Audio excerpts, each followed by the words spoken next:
Welcome to Raw Talk. Link down below as always in the description box to credit WWE. Hopefully I'll be in a little bit of a better mood after what happened yesterday with the whole WWE 2K24 thing. Anyhow, Cody Rhodes opened up the show. This was really, really good. Talked about The Rock and his long Instagram rant. Because I didn't know this until after. This is why when you dig into the stories afterwards, it can be pretty interesting sometimes. That, I forget who it was, but it was the women's match after The Rock. It was cut by about 10 minutes because The Rock went over his time. And then a lot of people were like, oh, they're always screwing over the women. I'm like, bitch, it has nothing to do with because they were women. It had to do because they were the next segment. And The Rock ran into that segment. It could have easily have been men. Right? So I just wanted to clear that and be like, don't make it about trampling over women's time. It had nothing to do with that. It just so happened to be that the competitors were women. We really got to stop that bullshit. Anyhow, he also brought out Seth Rollins. They're friends. They're getting along good. Because remember, that wasn't always the case. And he said he'd understand if Seth didn't have his back in the 2-on-2 with Roman and Rock at Mania on night 1. But for me, I'm thinking to myself, this isn't about having his back. This is about he's recovering from an injury. He's medically cleared 100%. He wants to focus on the title. He's got to face Drew McIntyre. It's not about having his back or not. You know what I mean? Like, I don't know. Or maybe I'm just looking too much into it, what he means by do you have my back as in for that match, not like in general. I look into things a little too deeply. I don't know what that was there, some kind of weird claw. Seth says that he always has his back. And Seth asks Cody, do you have mine? Of course he does. And the both of them are going to be on SmackDown to confront the Bloodline with The Rock this Friday. And to me, that's just going to be great. It's going to be awesome. And as always, if you want to watch, of course, some of these clips right from WWE, these are free public domain or whatever it's called. You could click on those from them, from the website. I mean, from them, you can watch it. I can't show it to you and then talk about it because my ass would get kicked with a copyright strike. So Gunther defeated Dirty Dominic Mysterio. But you know what? I got to tell you, Dirty Dom versus the Ring General. It's actually a good match. I say actually, and I feel bad in a way because I do like Dom. I mean, I like everybody. You have to understand, when I say I don't like somebody, it's not personal. It's not them personally. I don't know them personally. Unless it's Ryback, that clown. We've already talked about that a million times. I think this made him look good. Did a couple of pretty impressive moves against Gunther. And I really do think that Dom is solid. A lot of people say maybe he should hit the gym. Maybe he reminds me a little bit of a Sami Zayn, which to me is still believable. You don't always have to be some big monster like a Rock or Roman Reigns or be a big muscle-bound person like a John Cena. It helps a bit with the superhero kind of looking, gimmick. At best, most people would say, try not to look anything under something like Cody Rhodes, but I don't really agree with that. Speaking of Cody Rhodes, with all due respect, and I loved his father to death, but Dusty Rhodes, you see what I'm saying with that? Didn't exactly have the look, but he had the charisma. He was still a safe worker. He had good cardio. And that's why I really appreciate people like that. People like Bronson Reed, people like Ivar, Big Show. Put away that stigma. Or people like Sami Zayn on the flip side of things, right? Kevin Owens. You don't have to be a stone cold Steve Austin, John Cena, Undertake-like persona to be believable. I know that I'm getting a little bit carried away here, but that's okay. Oh yeah, it goes back to the Dirty Dom thing. 635 days now because I'm a day late. Michael Cole thanks Sting, by the way, during that match. Was a good match. And let's get rid of Seth Rollins, no offense. It's about this match here. We'll get into that in a minute. It was really cool that Michael Cole acknowledged Sting on AEW with his retirement match, as I do the same as well. It's a big deal because to just, in a nice light, just a quick right? I just think it's awesome. I get it. You're competitors, but at the same time, and I am going to talk about this now. People will always be like, who had the highest attendance record? Who's got the better roster? I see it on Twitter and Reddit all the time. Why care? Not who cares, because clearly these people do. Never understood that saying either. Who cares? No, they do. It's why care? Why should you care? Who technically has a better roster? Who has better storylines? Let's say the WWE was better in every form, every shape, aspect, whatever you want to call it. That's not going to take away from the AEW fans enjoying the product. So why bicker about who's better when that's not going to detract from either brand having their own fan base? And then you'll have somebody like me. Yes, my channel is predominantly WWE, but that's only because of time restraints. Otherwise, I would cover everything under the moon and stars, including AEW. So that's why I do that. Anyhow, I just thought I'd mention that really quick. I'm not one of those fanboys that just dunk on AEW. I dunk on both where they deserve to be dunked on.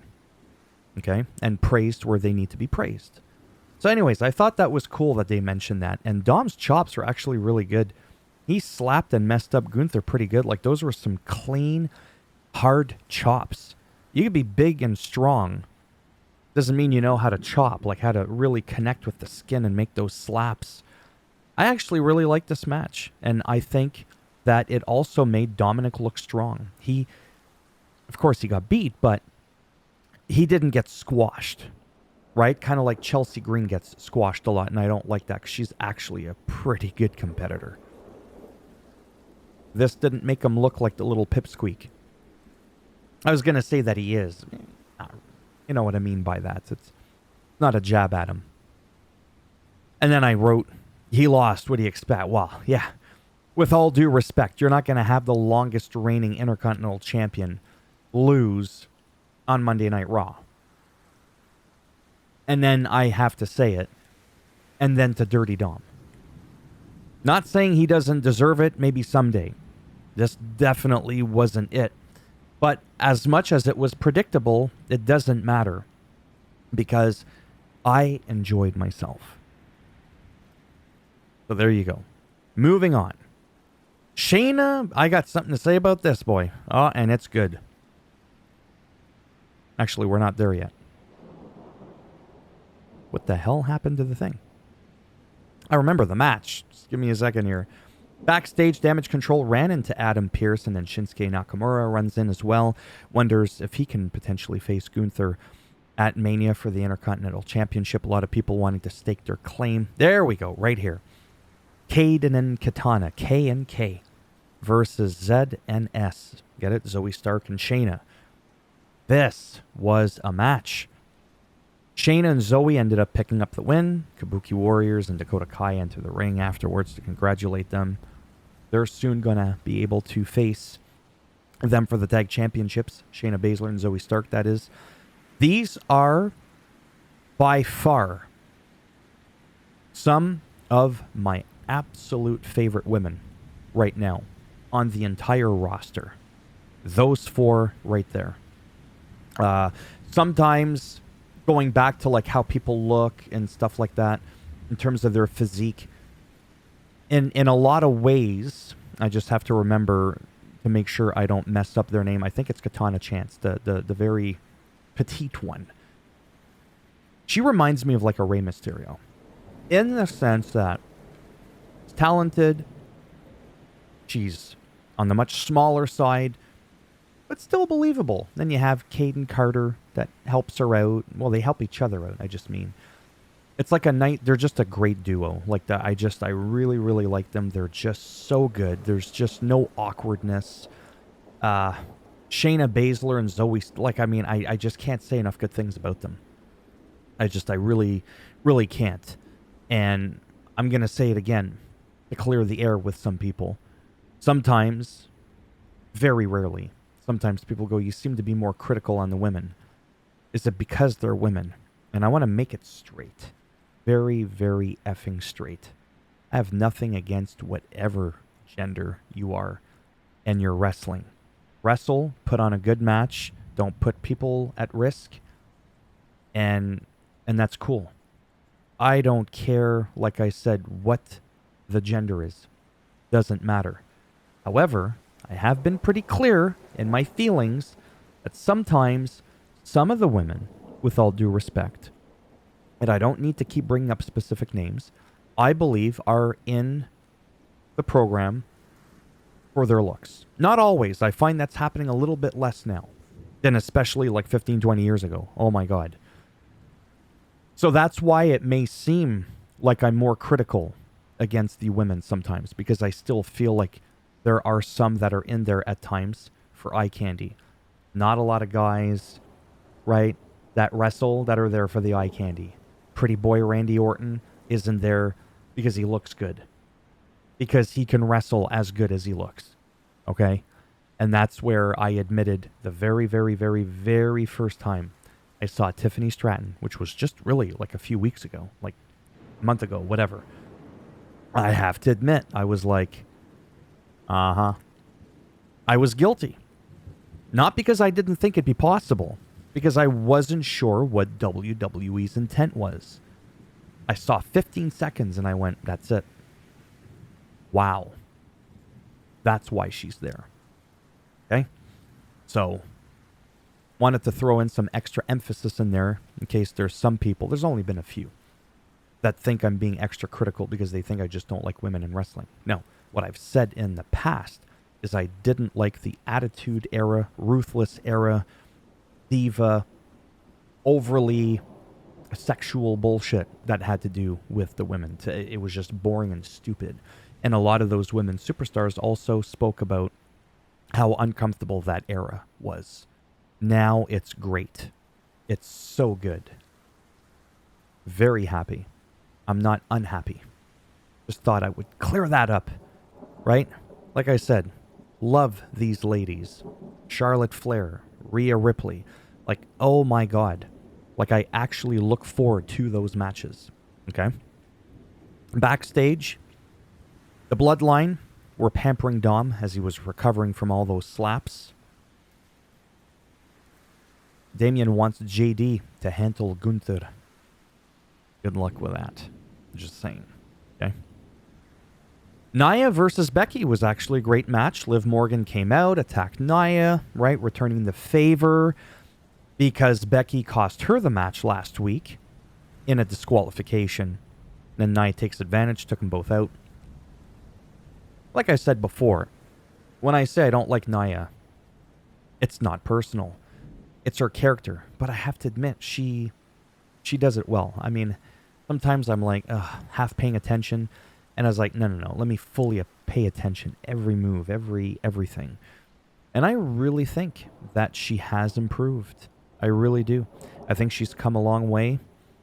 I don't think they would have taken her back if she was still unsafe, because a lot of my displeasure of her was from just how unsafe she was. It was like the whole, remember the Bella twins? Right? Brie and Nikki Bella? I'm sorry, but Brie Bella had a lot more issues than Nikki ever did. Ever. Okay? So yeah, this was just really good. Really nice. Pierce chats with Ricochet about Gunther's title. Came out and attacked Nia. Or Liv came out and attacked Nia, returning the favor for getting DQ'd. Wait. I'm sorry. I'm rereading my notes. I was like, she got attacked? Oh, man. We're past that. We're past that. I'm sorry. Pierce chats with Ricochet as well about Gunther's title. Damien walks in and says JD should face Gunther for the title. Pierce says, go ahead, let's hear a sales pitch. This was really weird because then the camera just went out as JD was starting to talk. Nobody cared what he had to say anyways. But it would have been nice to hear what he had to say, because I would have had an extra line to say here. But instead it cut to Liv Morgan. Backstage, she ran into Becky, and they were bickering a little bit, so they're going to have a match next week. And then Rhea walks by just laughing, and I kind of like that a lot, because with the whole Rhea being the heel thing and the badass, walking from behind. I like when sometimes it's just a casual walk by and it's just like a little laugh, a little look, and good luck out there, rather than always cheap shotting somebody from behind. And she doesn't really do that much at all. So that was kind of cool. Adam Pearce announces that Sami Zayn, Ricochet, Shinsuke, Bronson Reed, JD, Chad Gable will meet next week in a gauntlet match.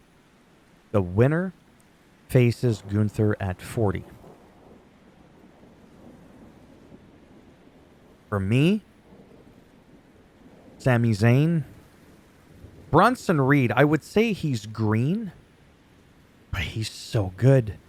Chad Gable is, when you put aside the whole sheesh, thank you, you know, the whole goofiness, and I'm not saying I don't like it. It's like the Xavier Woods booty-os and the pancakes and the goofiness and the unicorns with the rainbow unicorns with Kofi and all that. And then you, Day Rocks, and all this goofiness. The Santina Morellas, the R-Truths, all the goofiness. Don't let that fool you from how insanely good those people are. So I have to admit, sometimes I have to sort of retrain my mind and go, Chad Gable? That little... And I was like, no. That guy is literally the Kurt Angle of our day. It's just unbelievable. Sami Zayn is very believable. Ricochet is amazing. There's something about him, and I've already made a video on this, where I feel like he lacks the star power. And that's nothing against him. I'm not saying I could even be 1% of what he is. Okay? Shinsuke is amazing. Like, these are all just great. But JD, no offense, I'm not saying he sucks. He just... No. You're no Damian Priest. Hell, I'd put Dirty Dom before JD in that match. I feel like Chad Gable deserves some gold. So does Sami at some point. I really do. Sami Zayn or Chad Gable, and then from there, if I was forced to pick who I feel would truly deserve to dethrone Gunther, it would be Chad Gable. I think it's believable. It absolutely is believable to be able to have Chad Gable able to do that. And Sami Zayn. I really do. Andrade had his re-debut versus Apollo Crews. Apollo Crews, man, crazy talented, misused. He's already considered a veteran. Andrade, if you're curious, is Charlotte Flair's real-life husband. Ric Flair is his father-in-law. This was a nice match. Like I said, the whole Titus Worldwide back with Dana Brooke and Apollo Crews back in the days of when Neville was around. You remember that guy? Now he's just called Pac or something like that. Not X-Pac. Just Pac or something like that. Like Apollo Crews is just... He's like a Cedric Alexander, bit of a Shelton Benjamin... Not for the reasons you're thinking. Just super talented and misused, honestly. These are people that, like, I could see in, like, the Hurt Business with Bobby and the Street Profits and actually have, like, a proper stable name. Like, it would just be absolutely incredible. So it's nice to see Andrade back. It looks like he's in much better shape. Not that he was in terrible shape before. It was just nice. Backstage, Jackie Redmond chats with Sami Zayn again about being excited for the gauntlet match. Ivar shows up. Little bicker ends up that they're going to have a match later that night. Candice, backstage with Indy, chat to Tegan and Natalya about the tag championships. Maxine and Ivy come. And Candice rips into Maxine. And it was like, oh boy. What, you've only had a handful of matches? And yeah, and... I have to admit, there was some truth there. Judgment Day. Excuse me. Damien and Finny Finn, Grand Slam Finny Boy versus Imperium. It was so weird hearing all the chants for the both of them. This was a great match. Judgment Day retained. I love these guys so much. I really, really do. Damien is so strong, so powerful, picks up Giovanni like a bag of potatoes. There's some people that can't even raise a bag of potatoes that high. And that South of Heaven really, really was like a really good one. Like, he just hoisted him up, slammed his ass down, Kane Undertaker style. It was just so good. Yeah, I was very, very pleased with that match. And again, I'm going to say it. I love that it was two heel teams. Not always the good guys versus the bad guys, right? I know I keep talking about that all the time, but for me, that's kind of a big deal. And then, first inductee into the Hall of Fame, none other than Paul Heyman. Michael Cole loves him, spoke highly about him, that if it wasn't for him, blah, blah, blah. Who's going to induct him? We don't know. We won't open that discussion. Backstage, Jackie Redmond chats with Drew McIntyre. I got to say, and I'm saying, a lot of the things I say, I keep repeating from one week to the next because the same kind of thing happens. So I'm just repeating. I'm just reestablishing what I've said before. If Drew keeps having a little promo for a minute every week, and it's superb, then I'm going to say that. This is more than just this Sunday, you're not going to make it out of there in one piece. Mark my words. Like, it's just so generic. Drew is really shaping up to be quite incredible. From the facial expressions, his body language. It's crazy. Like, he's so good. Like, there's really good. Oh, yeah, he's pretty good. Yeah. And then there's... Okay, wow. Yeah. Tell me more about it. Really effing good. Sami Zayn and Ivar. Great match as always. The cartwheels, everything. Going back to looks again. I love having a guy like Ivar do what he does because, again, it puts away the stereotype that if you look like that, you're sloppy, you can't do shit, you can't even get yourself off the couch, let alone start doing all the shit. Guy is just absolutely incredible. Imagine if he was Sami Zayn's weight. Truthfully, then it wouldn't be as impressive. But I'm just saying, it's absolutely insane. What I really liked about it is there was some Michael Cole chants because Valhalla came out. It was really cool. And instead of just being like a creep, she knows that Michael Cole talks about, the antlers a lot. So she jumped up on the desk and very carefully put the antlers on Michael Cole's head, and he wore them while he was, calling the match. I just thought it was awesome. I really, really did. Then Bronson Reed came, attacked Sammy. Sammy did win, by the way. Good win for him. Yeah, that was just awesome. Like I said, just the whole thing was entertaining. Yeah, see there you could see Bronson Reed with the tsunami splash. And then, backstage, Kathy Kelly chats with Gunther. Gunther chats about the 6 men lined up. It's a stacked team. Says, of course it is. Look at how prestigious I've made this title, which is so true. Chad Gable walks in saying this is more than just a match. I mean, my kid cry, blah, blah, blah. It's a good pitch. I like it. Backstage, Jay Uso says yeet to Drew. Not going to lie. I'm not digging the yeet. I think it's pretty cringe. Yeah. I love Jay to death. The yeet, not so much. No. Backstage, DIY, Truth, Xavier, and Miz were playing 2K24 and chat about Judgment Day. R-Truth was there. I think I've already said that. No, I didn't. R-Truth was there. Yes, I already said that. My goodness. Pretty funny. Good stuff. Nice little segment. And then the Jay versus Drew. Drew McIntyre defeated Jey Uso because of a distraction from Jimmy and Solo. Right? Just so, typical. And then they tried to take out Uso. Rollins came out. But then as Drew was walking away, he decides to come back in the ring, kick his head off, and he's basically seen here. Oh, you could watch almost the whole thing, 12 minutes long.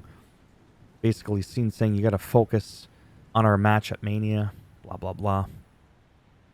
Don't be going all over the place. He raises a lot of good points when you think about it. As does Seth Rollins. I have a feeling this was a long video. Yeah, 25 minutes. Jesus. Anyhow, I had fun making this video. I enjoyed it. I'm going to go back and cover some more 2K24 a little bit. And yeah, and see how that goes. As always, if you liked the video, go ahead, give it a thumbs up. It does greatly help support the channel with the algorithm. And if you didn't like the video, go ahead, give it a thumbs down. I'll bend it in half, twist it, break it off in your ass, and then I'll have him tsunami splash you. Yeah. And if you want to subscribe, exactly. Naturally, that'd be great. But if not, thanks for stopping by anyways. Take care, and maybe I'll see some of you in the next one. Bye for now.